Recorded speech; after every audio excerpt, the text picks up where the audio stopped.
guys, how are you? This is JP Sarricolea, and this is Born Again TV. And today we have a special interview. We're going to present you this couple that they're part of our church, the VanGorp family. They're part of the VanGorp family, and they are amazing, amazing people. And definitely, I know that God has a lot of things for them in store.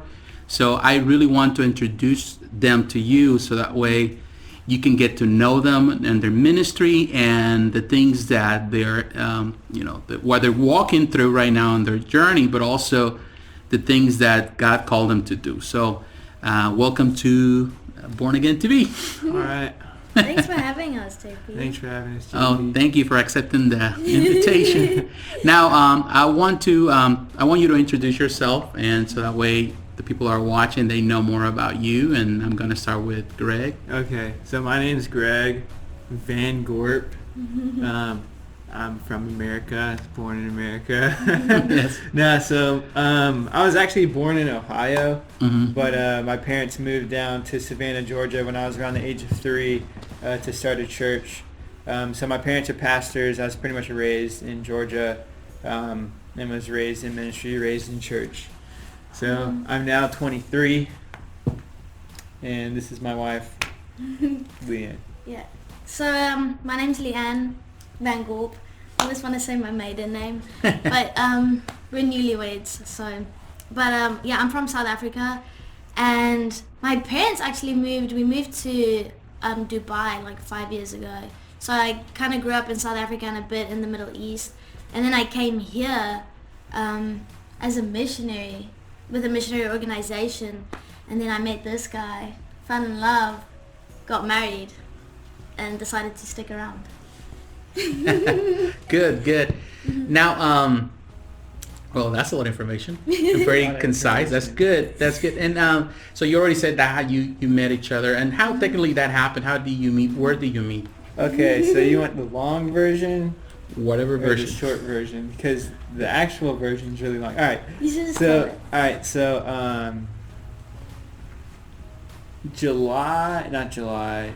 January of 2017. So I was just like a few months before I quit my job, and I started like working here at the church pretty much. And these random kids pulled up in a van and walked into the church on a Thursday morning.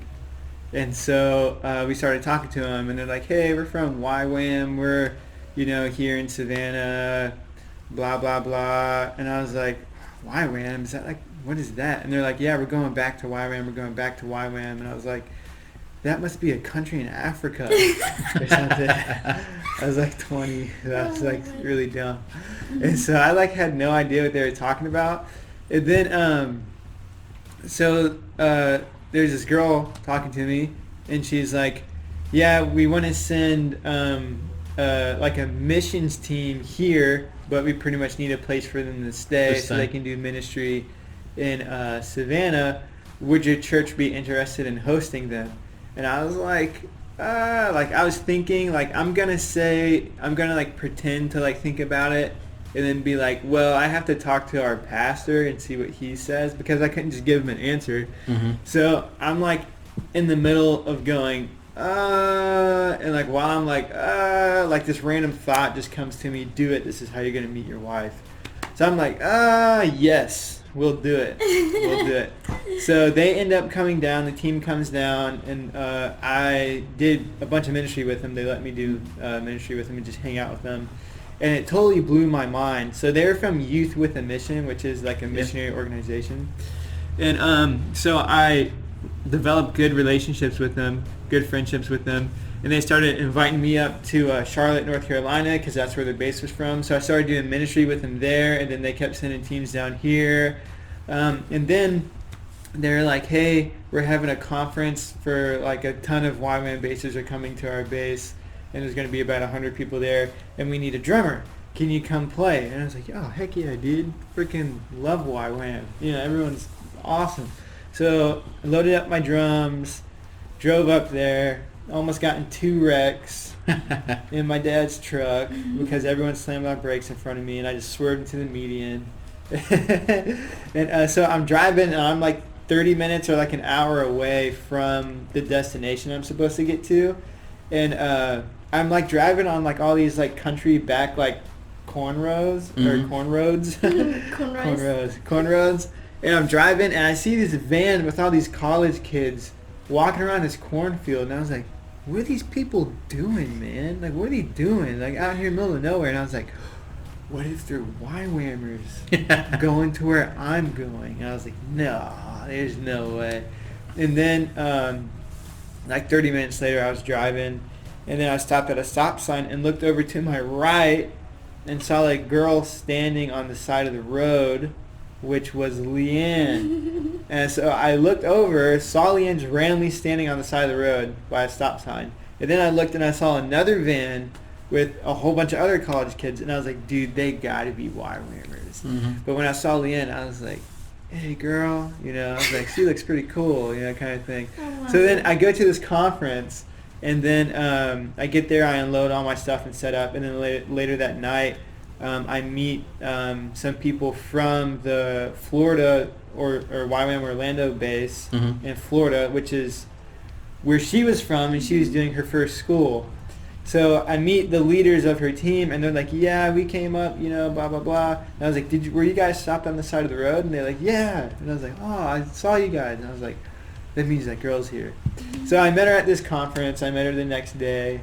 And we were friends for a while, and I was just really, really infatuated with Li-Ann, but I didn't really admit to myself or really think like that I romantically was in love with her, but I was. And so we talked, hung out a good bit that week, and then that Friday she left, went back down to Orlando, and I went back to Georgia. And then we just stayed friends, and I liked her, and I told her I liked her. And when I told her I liked her, I like tried to sound super mature and stuff, and I was like, hey, like, would you pray about after your school pursuing a relationship with me, you know? And she was like, I don't want to pray about that right now because I just want to focus on what God is doing in my school. Yeah, because it's like, it hurt, man. It hurt. But at the same time, it was better than a yes, and it was better than a no. But it was like, I was like, dang, man, dadgum. You know, it hit me pretty hard. So I was like kind of blowed, but I was like super taken off by it. But I was like, wow, that was an amazing answer, you know. But I also just got turned down. So she didn't like me for a while. She didn't like me for like 3 months. And then she finally started to like me. And then the Lord spoke to me and told me to go to YWAM Orlando and do a school there. And so we became really good friends. Because when she didn't like me, I was like, man, I think I'm just going to, like, I like her too much, so I think I'm just going to try to not talk to her because this is really hard for me to be friends with her when I like her this much and she doesn't like me. And God spoke to me and was like, no, like, pursue a friendship relationship with her. And I did, and then she finally liked me back. So, but because of that, we were able to be friends and have a really good friendship foundation before we really moved into anything like drastically romantic or anything like that. So I went to YWAM, and then she was there doing another school, and we were already good friends, so we just got to hang out a lot and really got to know each other a lot better. And there's, you know, good things in that season, tough things in that season.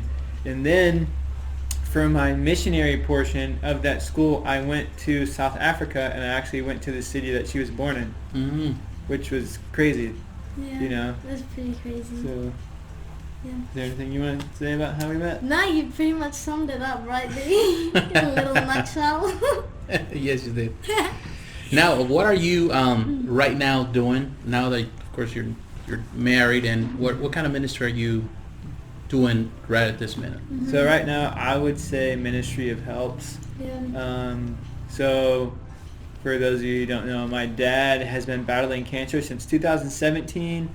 Was cancer free in 2018 for about 3 months, and then starting to have physical issues at the beginning of 2019. Again, couldn't really walk. And we went on tour with an organization called Circuit Riders. We went to college campuses and did ministry. And right when we got back is when she went back to the Middle East to see her family, and I came back home. And that's when it got really bad with my dad, and he couldn't really walk at all. There were like 3 days where we didn't know what was going on. He like couldn't use the bathroom. I literally had to carry him like anywhere he wanted to go. If he tried to walk, there were a bunch of times he tried to walk in the house and just fell, and I had to like pick him up, and he was just very like delusional because of pain. Yes. So we were like, man, like God, like what is going on? And we couldn't figure it out. So he ended up going to the hospital and was diagnosed with cancer in his spine. So the Lord really brought me back at like the perfect time. We got married in July, and pretty much all of 2019, and now we've really just been like in the ministry of helps here at the church. Especially because of everything. Like my dad's the pastor here, and that takes a toll on both of my parents, and we've us being here has just been such a blessing. We've been able to help in like areas of food pantry, cleaning the church, cleaning toilets, doing the praise and worship here, doing sound here, helping with making flyers, helping with the bookings, like office work, all kinds of stuff, and really like, mowing the grass, like we do all that kind of stuff. And like, so right now, like I don't have a lot of money. We don't have a lot of money that we can like give, but we really do have our time. And it's really been a blessing to just give our time into the ministry and to give our time into this church and to just help, and to just help where things need help, and to just be there and be like a backbone for our pastors, which has been really, really great.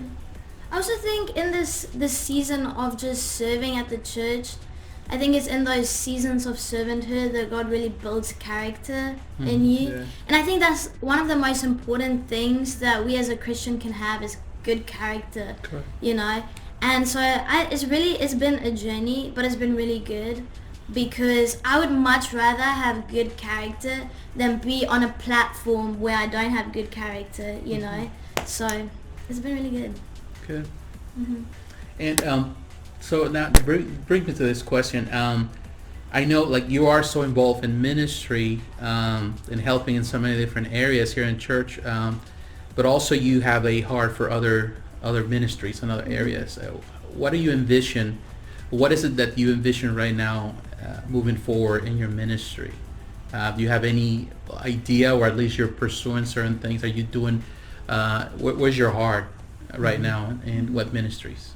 So really, I've always really had a heart for the metal scene, like the heavy metal scene, and the kids that are in it. And really, I've really had a heart for like this generation's youth, and I've really had a heart for revival. And so I don't know, man. The Lord just really laid it on my heart. I would like to be able to make heavy music, and to just have heavy music as an excuse to get to places to where people don't hear the gospel, to get to dark places to where kids, people who would never step foot in a church or would never come to church, and just bring Jesus to them, And I really have a heart for that. I've always had a heart for that. So whenever the Lord opens the door for that, we'll step into that. Hopefully, like I've really been feeling like the Lord wants me to start pushing more towards that this year, and stuff. And also, like we feel like we, as well as like working here and stuff, for this season, whenever God tells us, pretty much like we feel like we should start making like YouTube videos, start vlogging, and really just helping reach our generation, and changing culture. I really feel that's like something the Lord's placed in our identity as like culture shifters and culture changers, almost like culture challengers in a way. Correct. I hope so. I'm sorry. I was just you go ahead. No, I think honestly, for me, there's not one specific ministry that I feel like I'm like, oh, that's it, that's what I'm gonna do. But it's more of a like, just the surrender of God. I'll go wherever you want me to go. But I do know that in the future, or maybe now, I'm not sure what it'll look like, but my heart is very much for the human trafficking people, and God has given me kind of glimpses of what the future is gonna hold and how to be a part of that. But I have a heart for justice. Correct. And I just want to see justice, I want to see injustice be demolished, like I don't want it anymore, whether that be Satan stealing things from us, whether that be shame put on a woman, whatever that looks like. I want justice in this world, like godly, righteous justice. Right. So whatever that looks like, I don't know. What do you think is the biggest challenge of the church today, like particularly for the church in general, but also for the youth, for young people like yourself? What do you think is the biggest challenge? I think the biggest challenge of the church today is comfortability. Okay. And we talked about that earlier. But the reason why, I think comfortability is some of humanity's greatest enemy. Because when we're comfortable, we don't step out on what the Lord wants us to do. You know what I'm saying? We don't love people. If you're comfortable and just hanging out doing what you want, you're not going to love people. Loving people is hard, and loving people is uncomfortable. Right. Yeah. And like the church and being like Jesus, we're called to love people. So I think that's a huge thing with Christians in their individual walk with the Lord.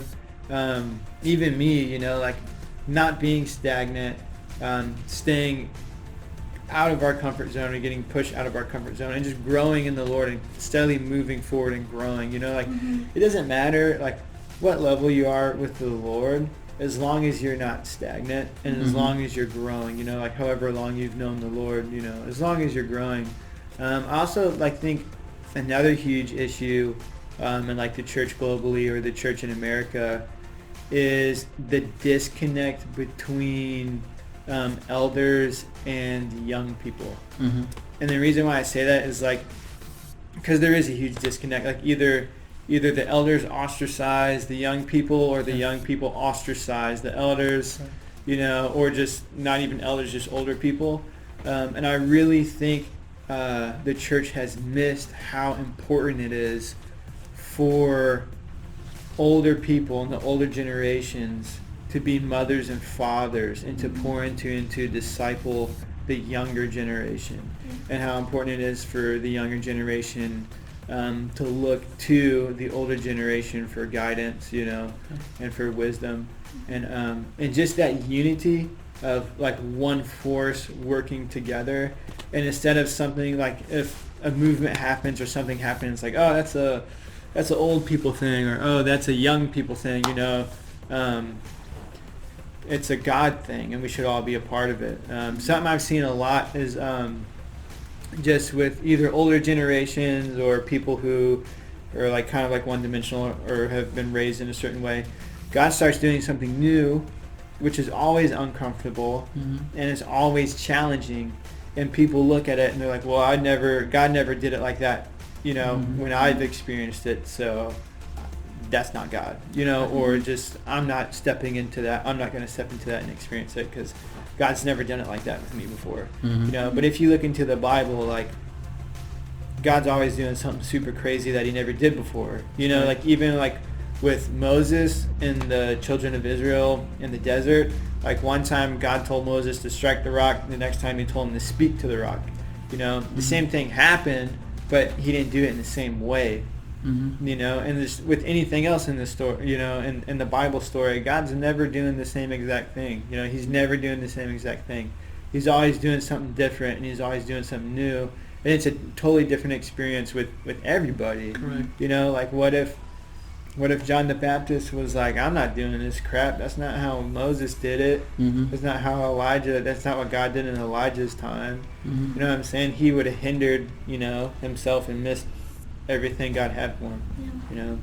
I think the biggest challenge of the church today, which everything that Greg said, but the root of all of it is love. you know, to walk in that knowledge of I am loved by the Father, and then also loving others. And if you look at the Bible, the biggest thing that Jesus tells us to do is to love. You know, love God with all your mind, heart, and soul. Love your neighbor as yourself, or as we love Jesus. And really, just the root of everything Greg just said is love. And if you think about it, the opposite of love isn't hate, it's pride. Because it's saying, I care more about myself than anyone else. And God is love, therefore he has no pride in himself. He doesn't, he loves us so much, he kind of makes it about us, you know. And I think as a church today, we don't really walk in that, just loving other people and walking in the identity of being loved. So that's what I think. I think if we have love, everything else will just fall in place. Correct. Yeah. You know. I think one of the reasons why, now that you said that, one of the reasons why I think people struggle to love is because there's like a huge identity crisis, you know, within a lot of people, you know, within the majority of the world, and like probably half the church. And if we don't see God as our Father, and if we don't know who God is, and if we don't know who we are and who God says we are, we're not going to be able to love people. Yeah. You know, not be able to really love people. Amen. Amen. Now let's ask. I'm gonna ask a few personal questions, and you know, for people to know more about you. And like, you know, they say they're gonna have a YouTube channel soon, so I'll have the links and all that, so you can follow them on Facebook and all that. But you know, you said that you like metal music, so that's the music you like. What instruments do you play? So I started playing drums when I was 6, but I was always self-taught. Like I never had lessons, so I can play. But I'm not very technical. I didn't start learning more about drum theory until I was about 19.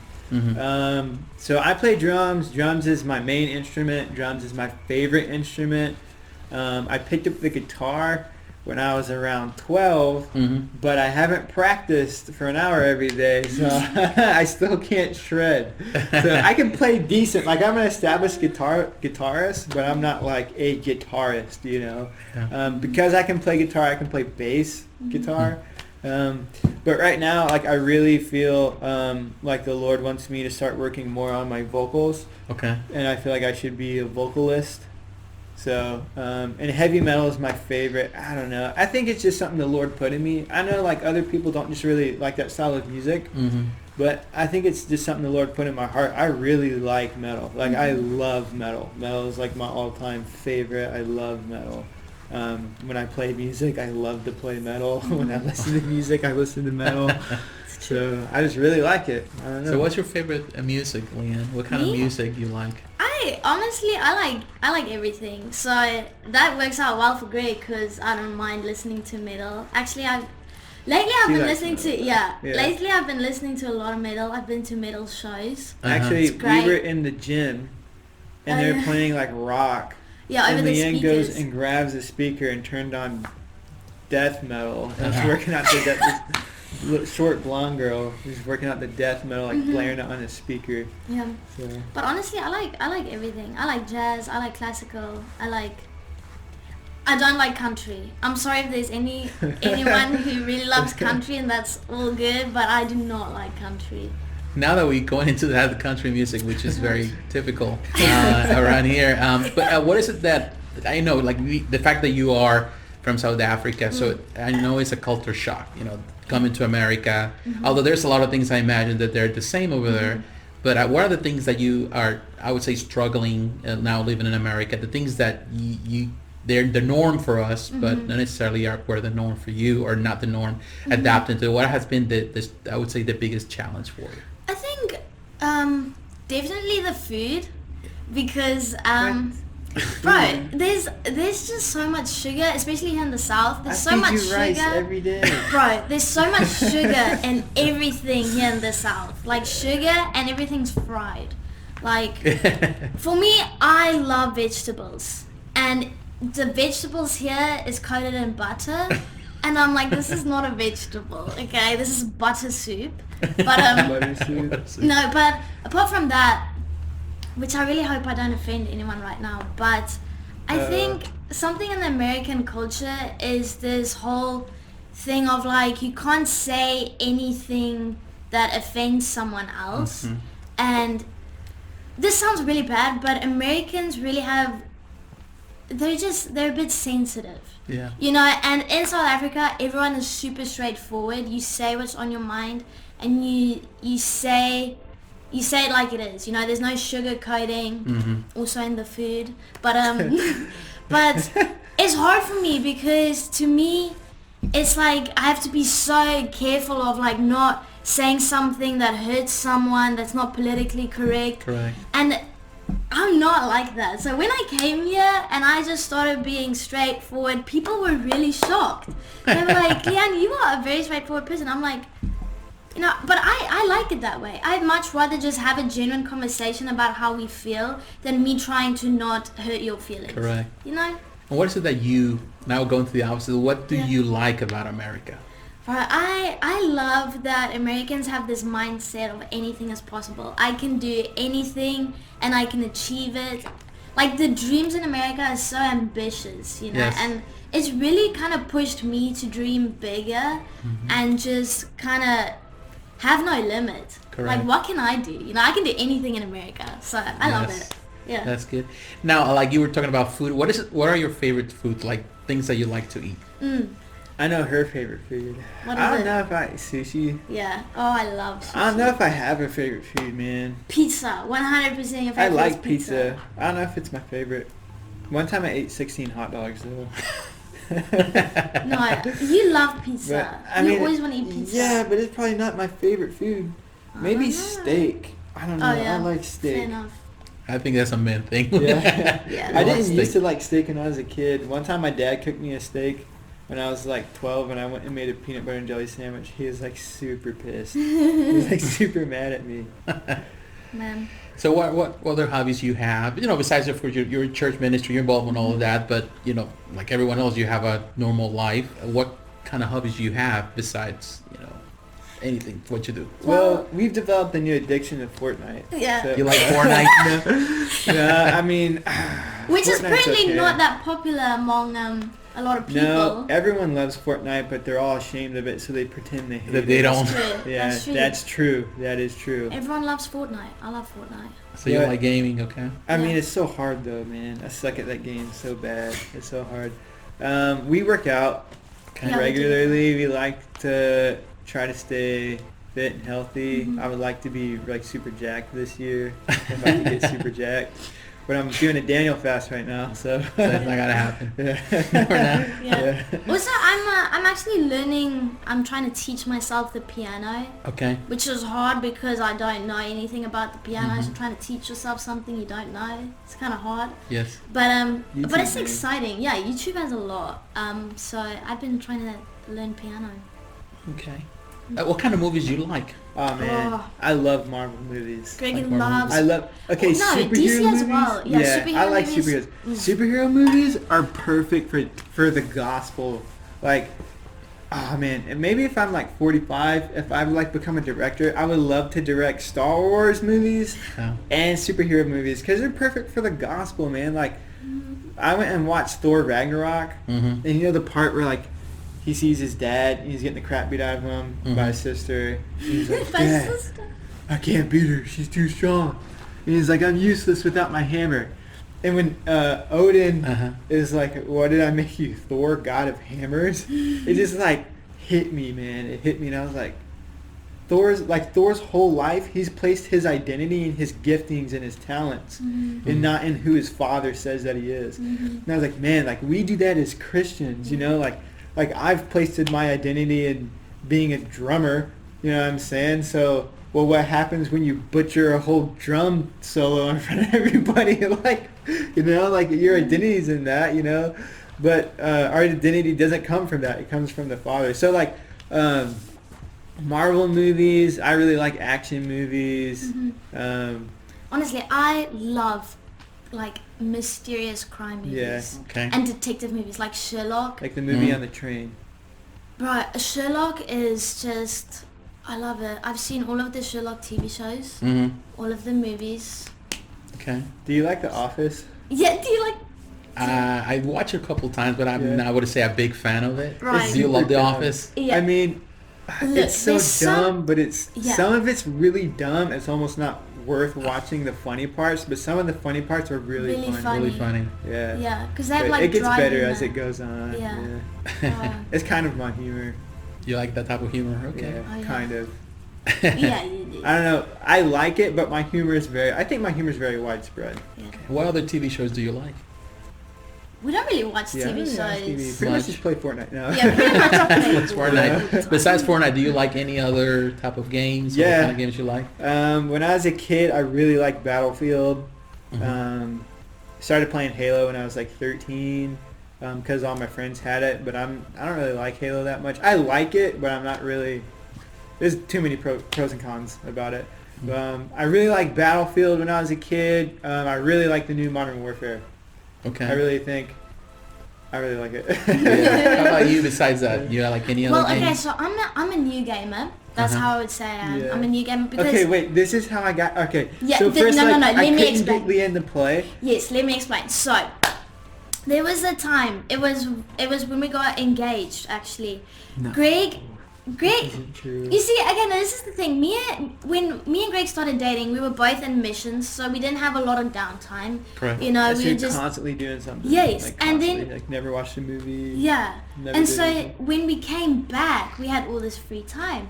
And so Greg started picking up, you know, the controller again, the Xbox controller. Okay, no, that's not what. JJ came over and brought his Okay. Xbox, Yeah. and we started playing the Battle Royale mode on Black Ops 4, Mhm. Yeah. which is really fun, which I like.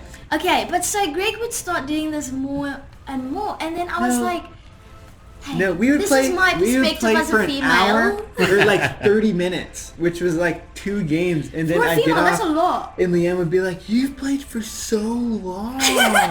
When are you guys gonna be done?" I was like, "I just played like one game. What are you talking about?" Okay, but then I was like, man, like I'm not really getting as much time as I used to with Greg because we used to be together all the time. Mhm. And so I was It's only like, like an hour a day though. look, I was like, An hour look, every few days. if you can't beat him, join him.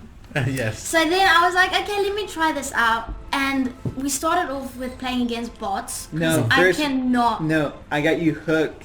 Oh, yeah, because on Blackout. We played a battle royale game. Yeah, Battle Royale That is was so like- fun. What makes battle royale fun? Like when I first like saw the concept of battle royale, I was like, "That's so dumb." But then I started playing it, Mhm. and what makes video games fun is when it gets intense. The Yeah. intensity. So like when battle royale gets super intense, that's when it gets fun. You know what I'm saying? So we played a battle royale game, and it was like crazy. It was on the Alcatraz map, like the real small, Mhm. Yes, like yes. CQB battle royale. Mhm. It was on that map, and so I was like, we were like, the teamwork makes it really fun. So you're like really doing teamwork, and I was like, okay, you stay in here, and like people like bust in the room, and like we start shooting at them, and Li-Ann would just start spraying. Yeah, like, that's exactly how I shot. No, I'm so, serious. but it was fun, and she enjoyed it, and so Yeah. I was like, if anyone plays a game and they just get wrecked, they're not gonna like it, Yeah. right? So especially when they first start playing, so Mhm. you really want people to enjoy what they're doing. So we went to a custom game and turned on bots. Yeah.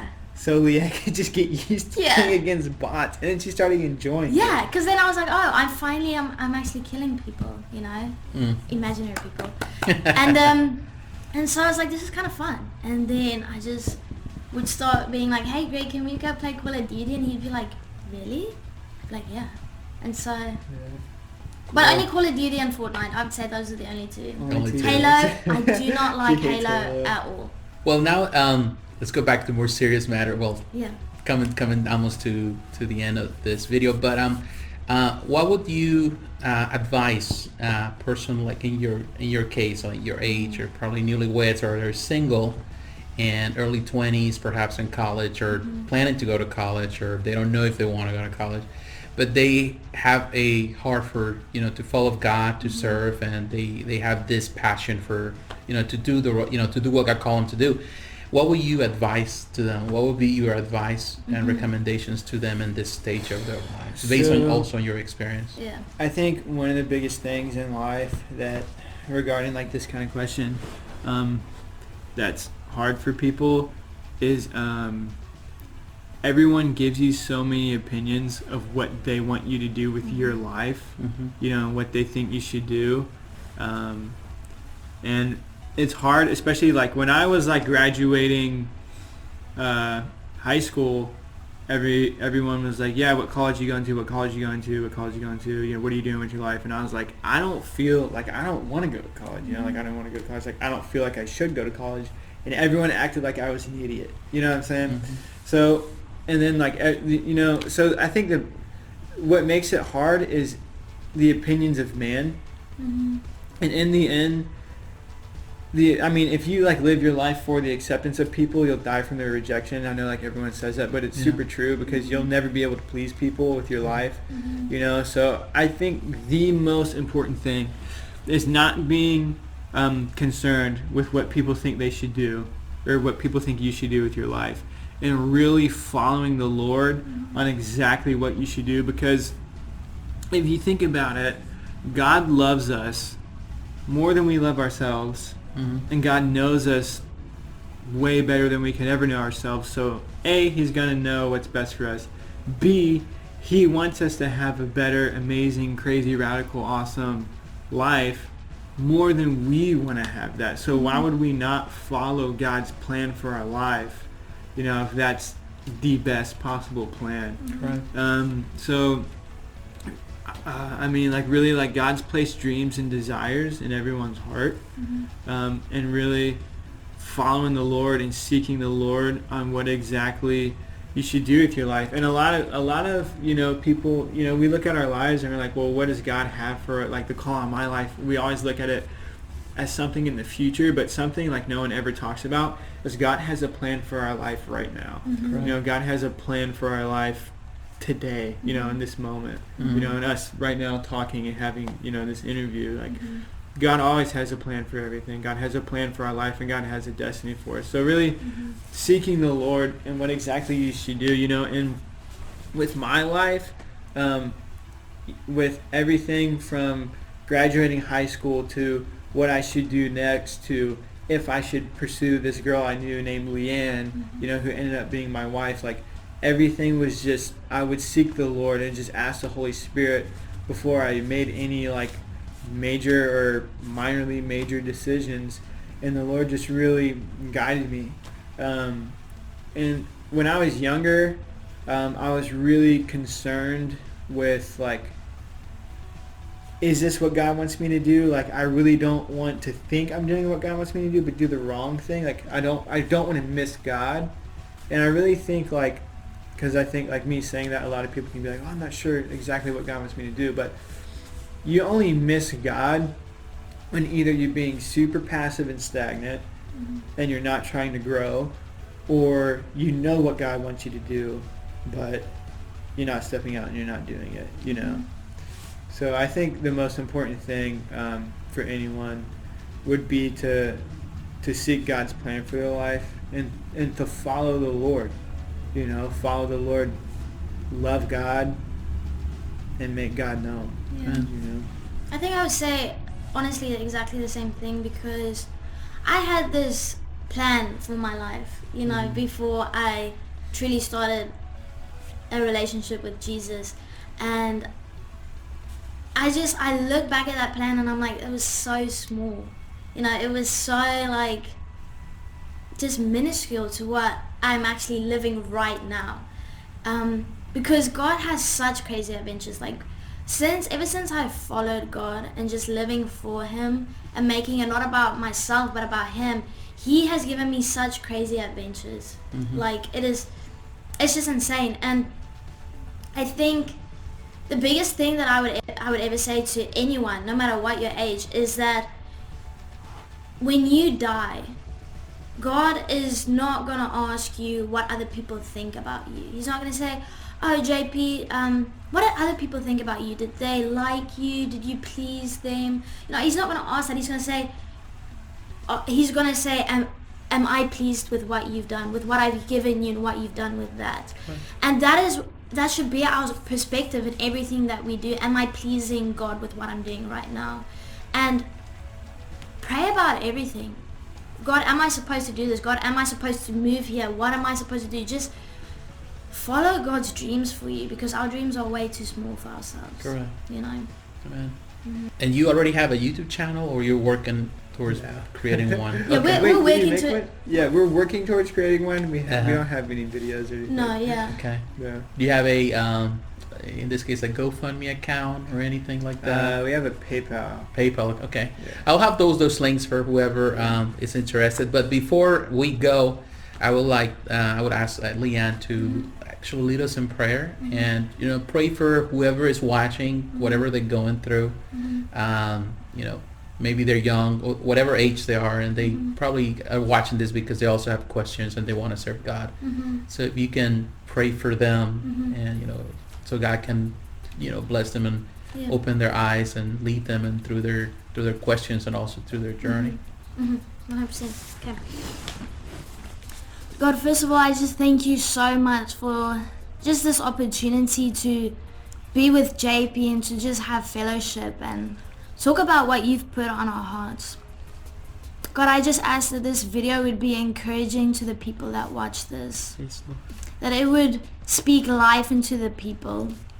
God, I ask that you would use this video to just show people that you are constantly chasing after them. Whoever's watching this right now, God, I ask that you would touch them, that you would show them how much you love them and how much you crave to have a relationship with them. God, I ask that you would just draw all three of us here and everyone that's watching this, that you would just draw them closer to intimacy with you. God, that our lives would always just be about pleasing you. That we would never care about what man is saying to us, but that we would just be so concerned with the Father. Amen. In Jesus' name, amen. Amen. I want to say thank you for taking the invitation, and it was a pleasure asking you these questions. And I will be praying. We will be praying for you, and I will have all the links for whoever is interested on knowing more about them, and just to follow them and their YouTube channel and Facebook and all those different platforms, and just to pray for them and to encourage them. They're part of the church I'm a member of, and they're very lovely. I love his dad is a great man of God. His mother too. They're great pastors, and they're fantastic people. And definitely, I know that God is going to lead them and take them to new dimensions. So pray for them, and thank you for watching. And I'll talk to you. We'll talk to you again. Yeah. Bye-bye. Bye.